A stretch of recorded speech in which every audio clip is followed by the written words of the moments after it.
આપણે બનાવશું કાચી કેરીમાંથી એકદમ ખાટી મીઠી અને તીખી ચટણી લીધી છે। આ એક કાચી કેરી મીડિયમ સાઇઝની। લસણની કળી આપણે 10 થી 12 નંગ લઈશું અને આ છે આખા લાલ મરચા।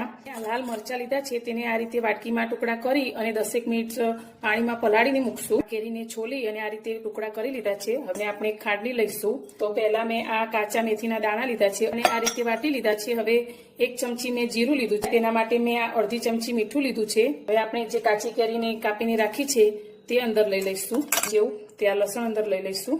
આપણા કેરી અને લસણ આ રીતે ઝીણા વટાઈ ગયા છે, તે આ રીતે સરસ પલળી ગયા છે, તો તે અંદર લઈ લઈશું। હવે આપણે તેમાં 1 ચમચી ધાણા જીરું લઈશું। હવે આ મેં ગોળ લીધો છે, તેમાં આપણે 3 ચમચી જેટલું તેલ લઈશું। આપણે થોડું જીરું લઈશું, તેમાં હવે હિંગ લઈ લઈશું। તેમાં આપણે બનાવેલી ચટણીને લઈશું। આ ચટણી એકદમ સરસ ખાવા માટે તૈયાર છે। આપણી કાચી કેરીમાંથી બનાવેલી એકદમ ટેસ્ટી તીખી ખાટી મીઠી ચટણી